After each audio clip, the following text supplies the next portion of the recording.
Tiago, capítulo 5, versículos de 1 a 6. Hoje o tema da nossa reflexão é acúmulo. Nós vamos conversar um pouquinho sobre a questão do acúmulo. Ouçam agora vocês, ricos, chorem e lamentem-se, tendo em vista a desgraça que lhes sobrevirá. A riqueza de vocês apodreceu e as traças corroeram as suas roupas.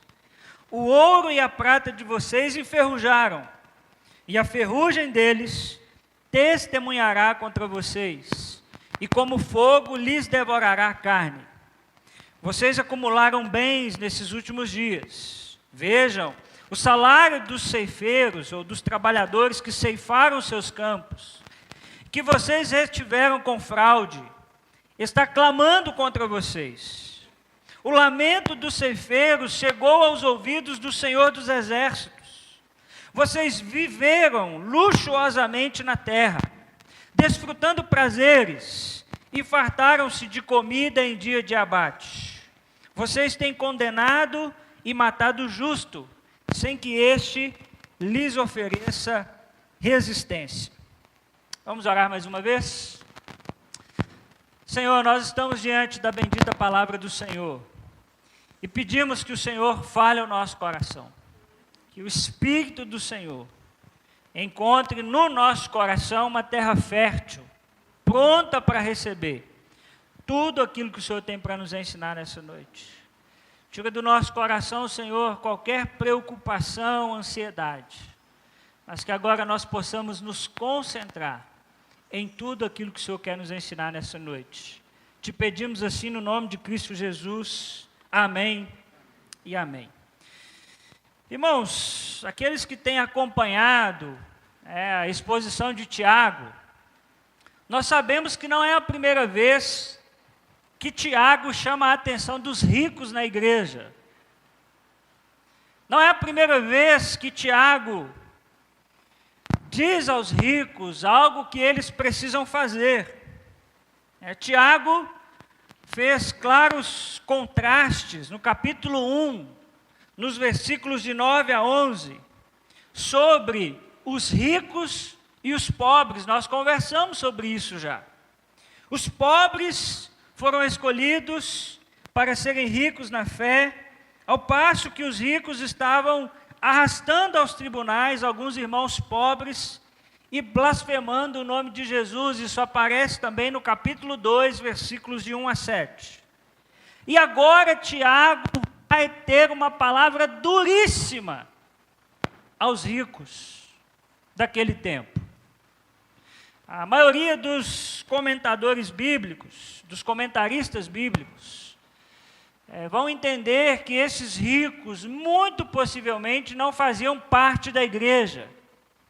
Pela linguagem que Tiago está escrevendo, pela forma como Tiago está escrevendo, mas ainda que esses ricos não sejam a igreja, o Tiago queria ensinar alguma coisa a respeito disso para aquela comunidade e também para nós. Tudo indica que Tiago fala desses ricos como ímpios e não como irmãos em Cristo. O que a gente percebe é que nesse capítulo, nesse início de capítulo, Tiago está muito bravo, mas muito bravo. E ele começa a fazer sérias denúncias aos ricos de sua época.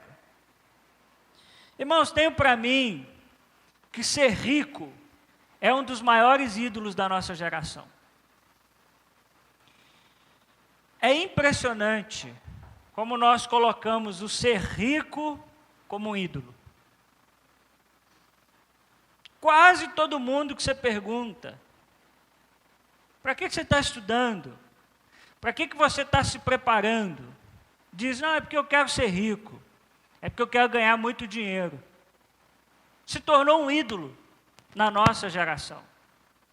A gente sabe que idolatria não é só se curvar diante de uma imagem. Mas a Bíblia vai dizer que nós somos capazes de erguer ídolos no nosso coração. E ser rico é um desses ídolos que nós estamos erguendo no nosso coração. E o grande problema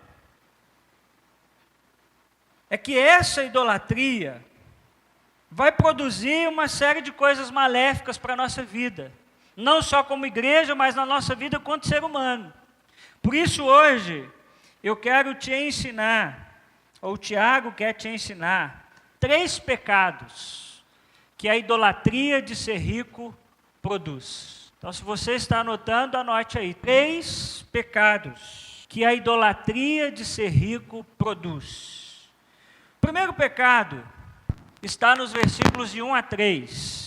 A palavra do Senhor diz assim: ouçam agora, vocês ricos, chorem e lamentem-se, tendo em vista a desgraça que lhes sobrevirá. A riqueza de vocês fez o que, irmãos? Apodreceu, e as traças corroeram as suas roupas. O ouro e a prata de vocês enferrujaram, e a ferrugem deles testemunhará contra vocês, e como fogo lhes devorará a carne.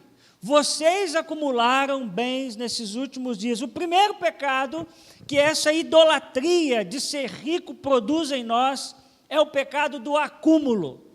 É interessante que Tiago começa no versículo 1 dizendo: chorem e lamentem-se. Ou seja, aqueles ricos deveriam estar chorando diante do juízo que lhes espera e não curtindo as suas vidas. Tiago diz: chorem e lamentem-se. Tiago agora não está como lá no início da sua carta, chamando esses ricos ao arrependimento, mas dizendo claramente que a desgraça lhes sobrevirá. Tiago mudou o seu discurso. Disse: olha, eu já falei, eu já avisei vocês. Sabe o que vocês têm que fazer agora? Chorar e lamentar. Porque vocês, nessa idolatria de serem ricos, acumularam. E toda vez, irmãos, que nós vivemos nessa paranoica de que temos que ser ricos, um erro que nós cometemos, ou um pecado que nós podemos cometer, é o pecado do acúmulo. A palavra ou vocabulário usado aqui por Tiago é o mesmo usado pelos profetas do Antigo Testamento no contexto do dia do juízo, quando o Senhor faria uma prestação de contas com o seu povo. Para Tiago estava claro que aqueles ricos deveriam pensar em suas vidas e pensar o quão sério era eles acumularem. Ele diz: chorem e lamentem-se. Ele não diz: se arrependam. Ele diz: chorem e lamentem-se. No versículo 2, o Tiago começa a lista dos absurdos que aqueles ricos cometiam. E Tiago usa 2 tipos de riquezas comuns em seu tempo. O primeiro é roupa. Olha lá, ele vai dizer: a riqueza de vocês fez o que, irmãos? Apodreceu e as traças corroeram as suas roupas. Naquele tempo, as roupas eram um sinal de status. Ainda é na nossa sociedade, né? Isso é visto pelo que você veste, a marca que você veste. Naquele tempo não era diferente. E Tiago começa dizendo: é um absurdo, porque as roupas que vocês vestem estão apodrecendo. Vocês acumulam tanto que a roupa de vocês perde. Depois ele vai dizer que, do ponto de vista de Deus, isso já estava corroído pela traça. No versículo 3, ele vai dizer um segundo tipo de riqueza. Olha lá: o ouro e a prata de vocês fez o que, irmãos? Enferrujaram. Segundo tipo de riqueza comum naquele tempo, prata e ouro, ou seja, elas estavam em processo de ferrugem. E essa ferrugem será o que ia acusar aqueles ricos no dia do juízo final, porque Tiago vai dizer: olha lá, e a ferrugem deles fará o que, irmãos? Testemunhará contra vocês, e como fogo lhes devorará a carne. Irmãos, eram tantos recursos que eles apodreceram e as traças corroeram. Você se lembra de alguém que falou que isso poderia acontecer? Quem falou sobre isso? Sobre traça, corroer alguma coisa, para a gente não ajuntar tesouros na terra, porque o que ia acontecer? Não foi Jesus que falou isso? Olha lá, Mateus, capítulo 6, versículo 19, e 20 e 21. Vamos ler juntos? Não acumulem para vocês tesouros na terra, onde a traça e a ferrugem destroem, e onde os ladrões arrombam e furtam.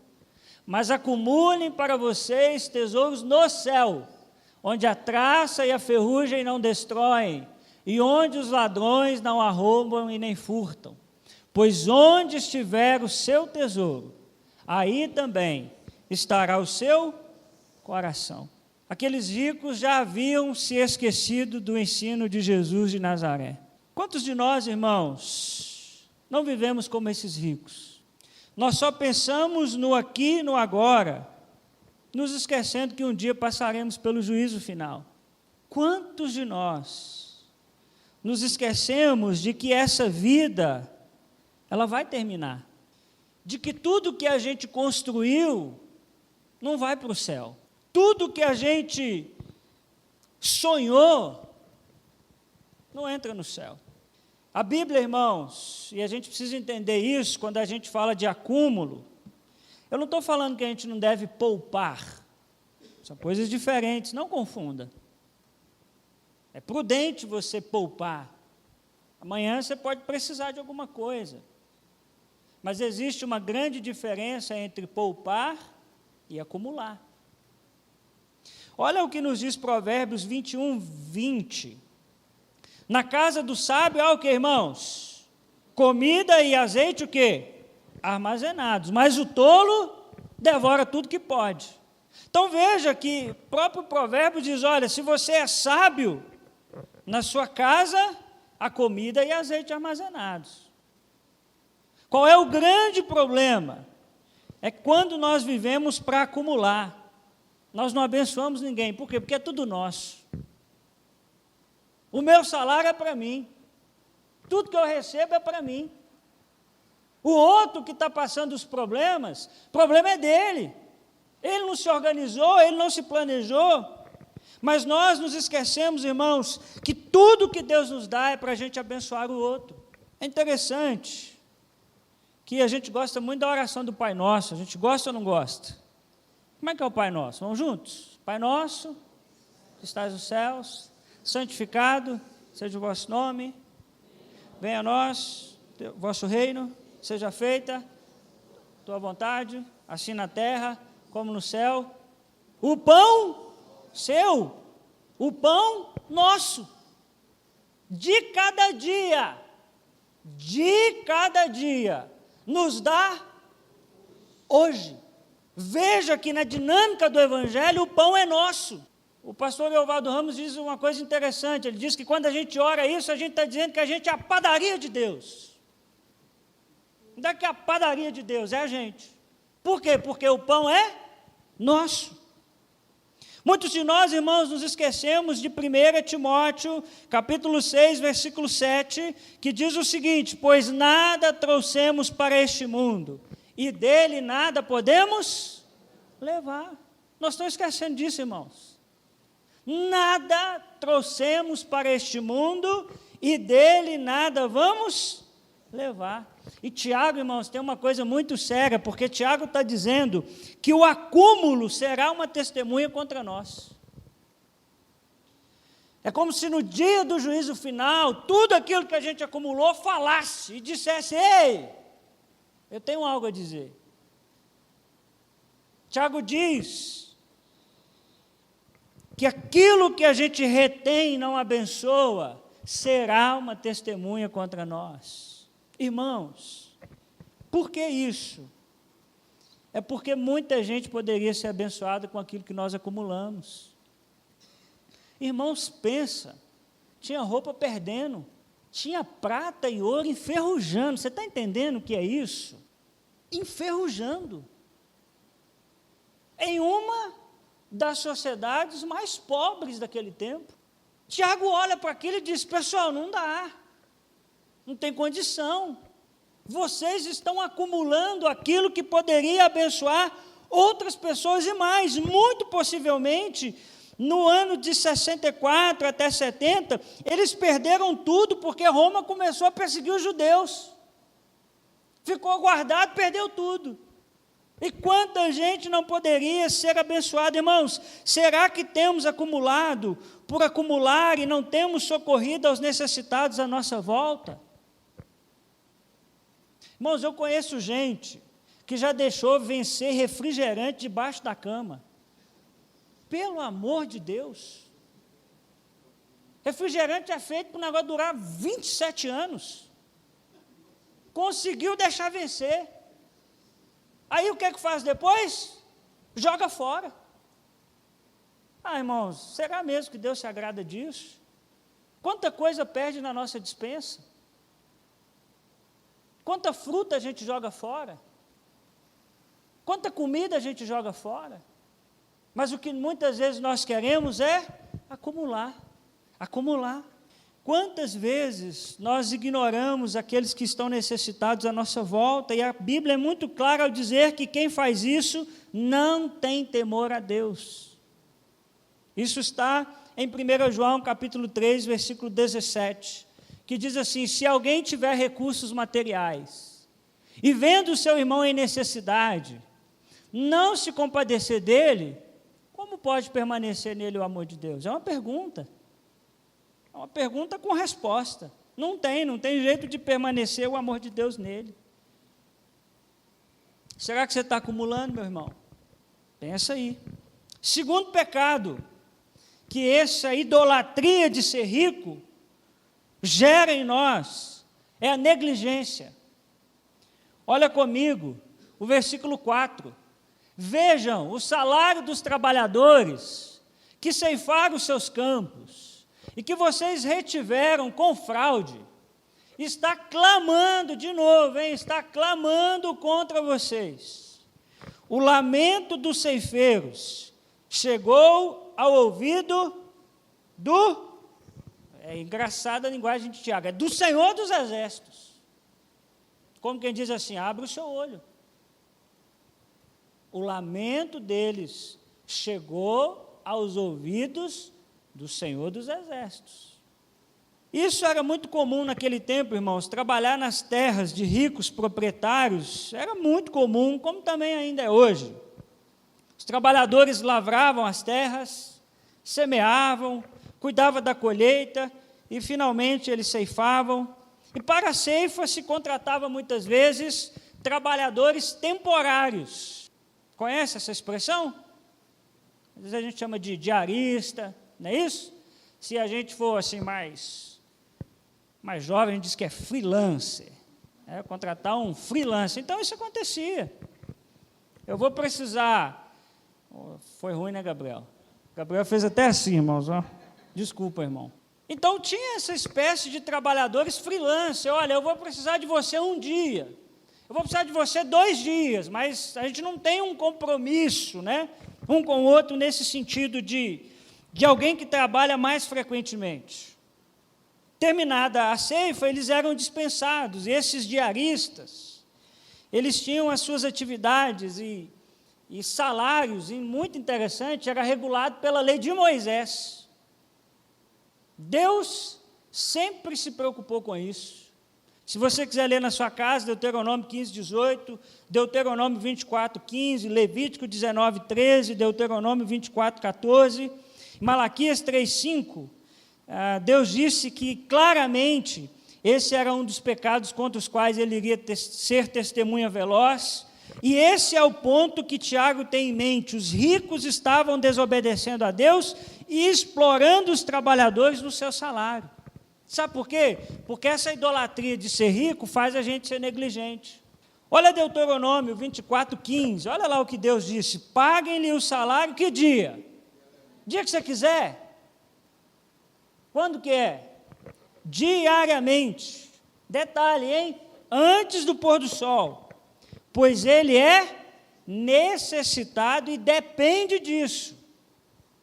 Senão, ele poderá clamar ao Senhor contra você e você será culpado de pecado. Interessante, né? Como é que a Bíblia vai vai conversando, Tiago está dizendo a mesma coisa de Deuteronômio. Olha lá, Deus regulando e os ricos, regulando como deveria ser, e os ricos desprezando a Deus. E Tiago lembra aqueles ricos que os salários dos seus ceifeiros seria outra testemunha de acusação, além das ferrugens sobre os bens. Além da acusação do acúmulo, é denunciado a forma que se alcançou para ter esse acúmulo, porque tem isso também. Deus, esses ricos, preferiam perder o que tinha para as traças e as ferrugens do que pagar os trabalhadores com dignidade. É brincadeira. Percebe, irmãos, que injustiça não é coisa nossa, de hoje? Isso acontece desde que o mundo é mundo. A roupa perdia, a prata e o ouro, a ferrugem comia, mas não pagava os trabalhadores. Que loucura! Veja que o que é pedido por Tiago é o óbvio. Esse é o grande problema desses ricos, irmãos. O problema não é ser rico, eu não estou dizendo isso aqui. Mas Tiago está questionando a forma como aqueles homens se tornaram ricos e o que eles fazem com a riqueza que eles têm. A idolatria de ter nos faz negligenciar o outro. A Bíblia não proíbe ser rico, mas a Bíblia proíbe adquirir recursos por meios ilícitos e para propósitos ilícitos. Se quiser ler na sua casa, Amós 2,6, Isaías 5,8. Deus se importa com a origem da riqueza. Deus se importa com o meio, ou seja, aquilo que é feito com a riqueza. E Deus se importa com o fim da riqueza. O Paulo Freire tem uma frase muito interessante, que ele diz que quando a educação não é libertadora, o sonho do oprimido é ser o quê? Quem sabe? Opressor. Quando a educação não é libertadora, o sonho do oprimido é ser opressor. Eu vou fazer uma paráfrase do Paulo Freire e digo o seguinte: quando o evangelho não é libertador, o sonho do oprimido é ser o opressor. Quando a gente se vende a essa idolatria de ser rico, o nosso sonho é sair da posição de quem é oprimido para oprimir. Quantos de nós conhecemos pessoas que a gente diz assim, foi só o fulano chegar lá que ele mudou? Não conhece alguém assim? É por isso, porque quando não é libertador, sai da posição de oprimido e começa a oprimir. Irmãos, Deus ouve o lamento dos necessitados. Ele não ficou inerte diante do povo quando clamou, quando Israel estava sendo escravizado no Egito. Haverá justiça no dia do juízo final. O Russell Shedd tem uma frase muito legal. Ele diz que a injustiça social frequentemente não fere a consciência dos homens, mas provoca a ira de Deus. A injustiça social frequentemente não fere a consciência dos homens, mas provoca a ira de Deus. Nós precisamos, irmãos, como cristãos, parar com essa idolatria de ser rico e parar de negligenciar os nossos compromissos. Você fez conta, você tem que pagar, meu irmão. Você precisa honrar seus compromissos.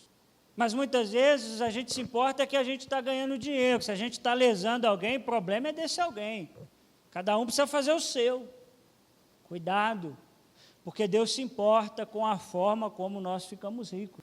Tiago diz, vocês ficam ricos ou ficaram ricos porque vocês não pagam os trabalhadores de vocês. E olha, a vida deles vai clamar contra vocês no dia do juízo final. É muito triste, irmãos, perceber que às vezes os cristãos dão péssimo testemunho. E muitas vezes é porque negligencia mesmo, não é porque não tem condição, não. É porque negligencia. Meu pai tem alguns imóveis de aluguel no bairro Nova York, em Venda Nova, e eu ajudo ele com a administração. E os piores inquilinos que eu tive foram crentes. E quem tem aluguel sabe do que eu estou falando. Porque ele não paga e ele ainda te dá a paz do Senhor, você acredita? É impressionante. Dá vontade de falar assim, paz de que Senhor? Nós estamos falando de qual Senhor? Eu não estou falando de gente, irmãos, que não tem condição, não. Estou falando de gente que não paga aluguel, mas todo sábado faz churrasco. Eu conheço donos de empresas que falam para mim assim, pastor, eu não contrato crente. Você conhece, irmão? Eu estou falando besteira, irmão. Às vezes os nossos piores colegas de trabalho são cristãos. Ou intitulados cristãos, né? Não sei. Sabe o que é isso? Negligência. E aí o que a gente faz? A gente suja o nome de Cristo. Porque o que as pessoas falam? Se ser crente é ser isso, eu estou fora.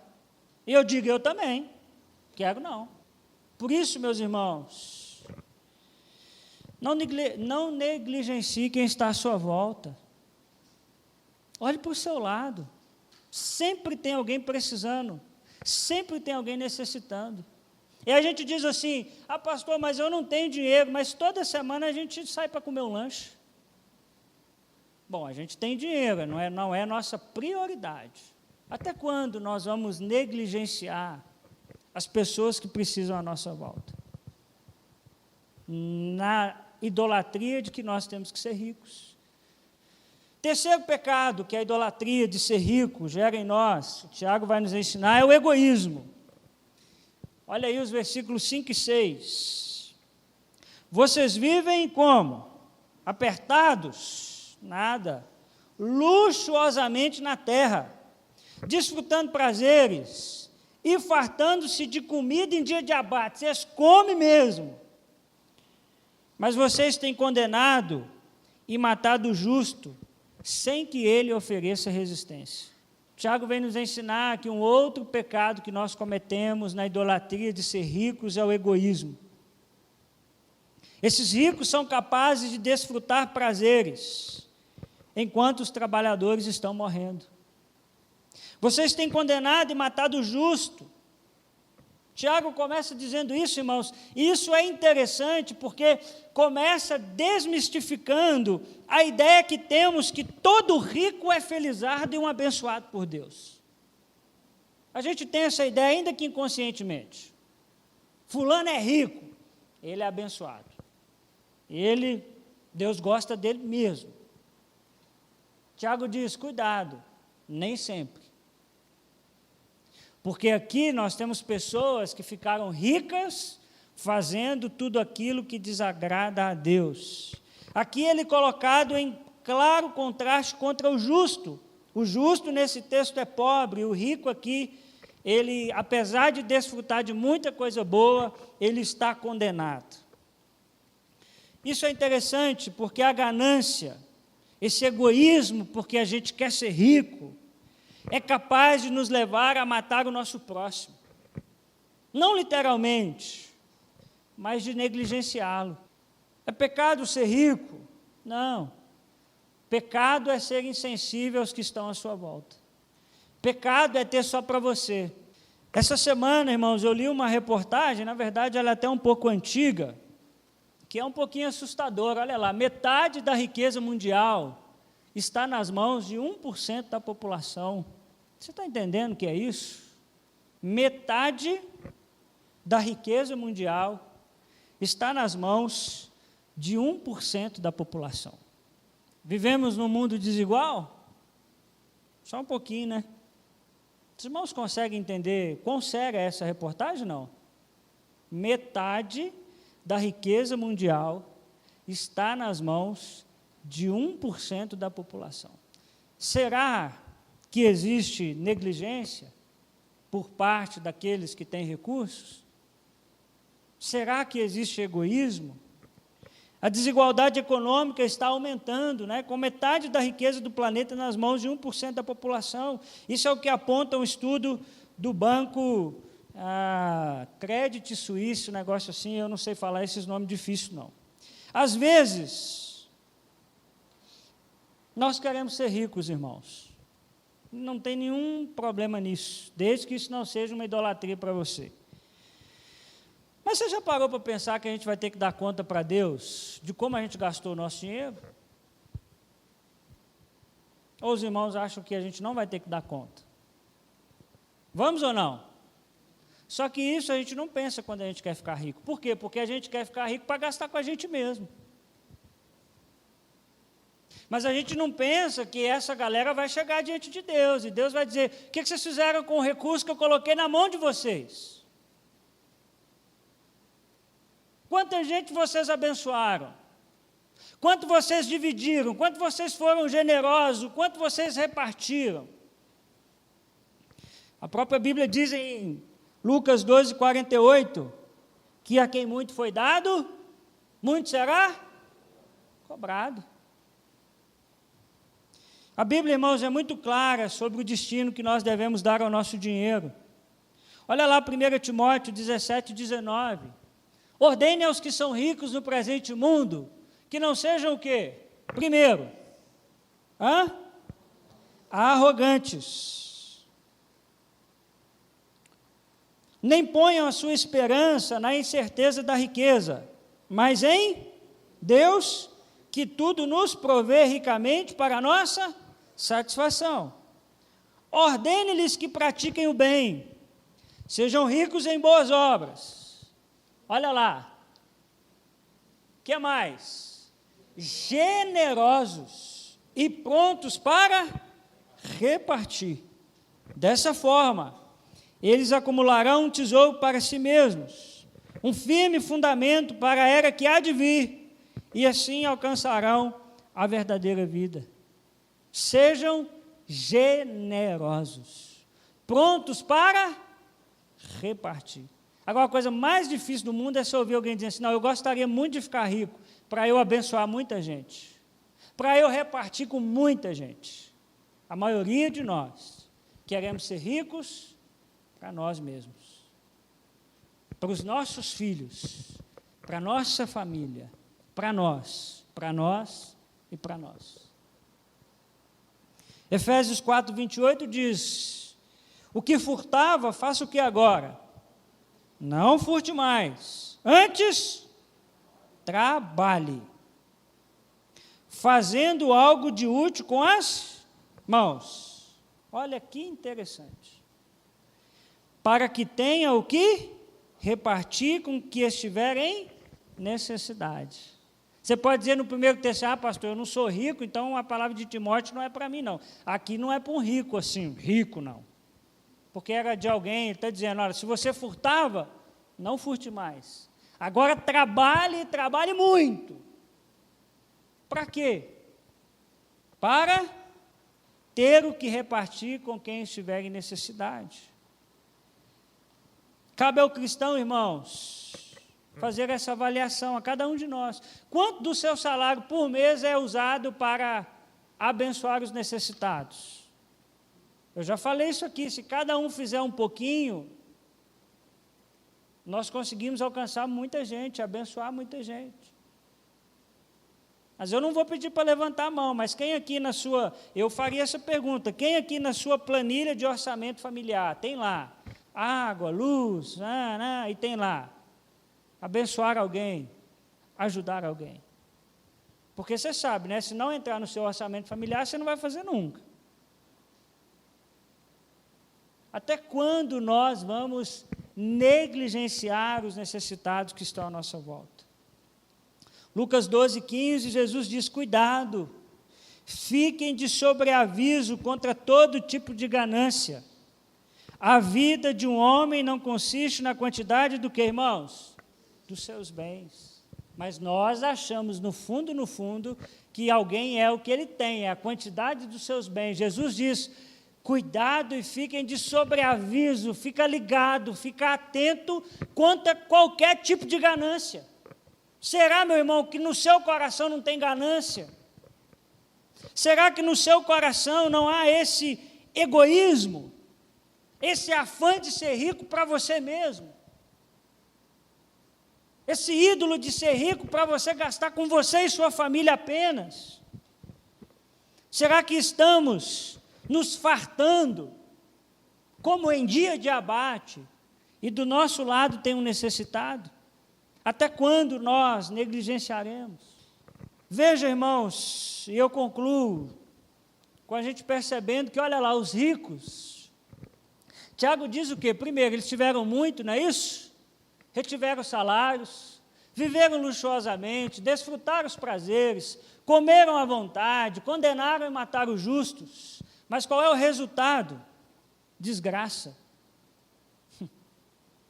Viveram bem, assim, viveram comendo picanha, direto, baby beef direto.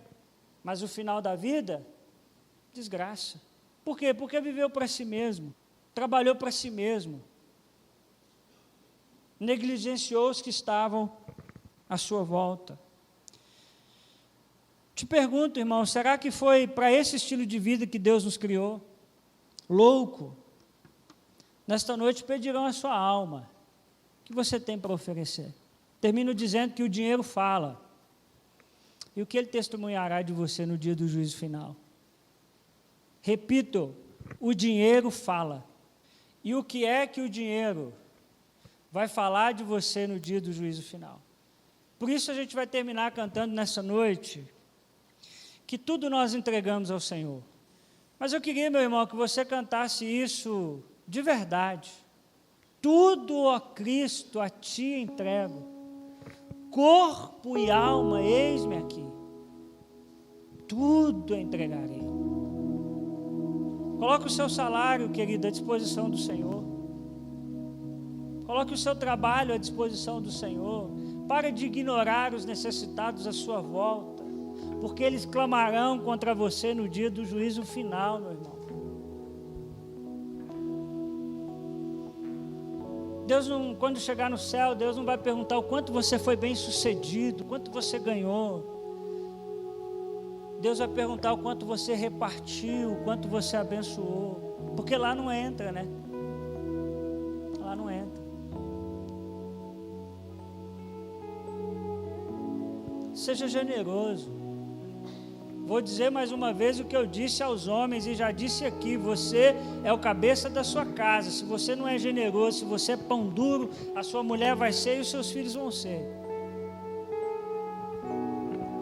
Nós homens, na hora que a mulher fala de ajudar alguém, a gente fica louco. Ou vocês não ficam assim não?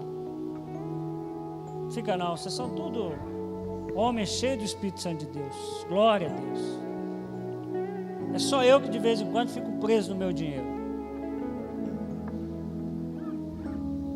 Pais, seus filhos serão generosos se vocês forem generosos.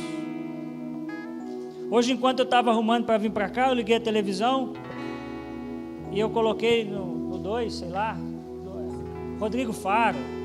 Programa ruim demais, mas eu estava arrumando e estava passando a história de um menino. Alguém viu isso aqui? Não. Só eu que assisto televisão também. Eu sou muito pecador, né, irmãos? Domingo à tarde você estava orando, não é isso? Clamando ao Senhor pelo culto de hoje à noite. E aí tinha lá um menino que ele montava um cinema para as outras crianças.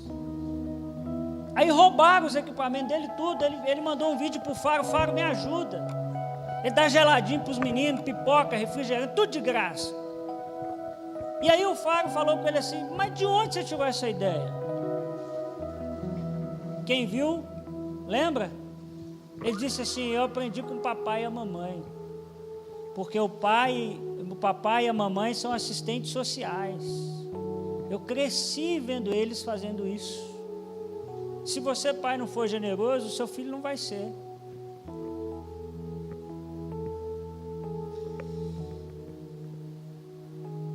Louco, nessa noite pedirão a sua alma. O que você tem para oferecer? Senhor, é tudo teu, tudo eu entregarei. Eu peço isso pela minha vida e peço isso na sua vida, que Deus nos livre da idolatria de querer ser rico, e que nós sejamos generosos e prontos a repartir e abençoar, em nome de Jesus, amém e amém.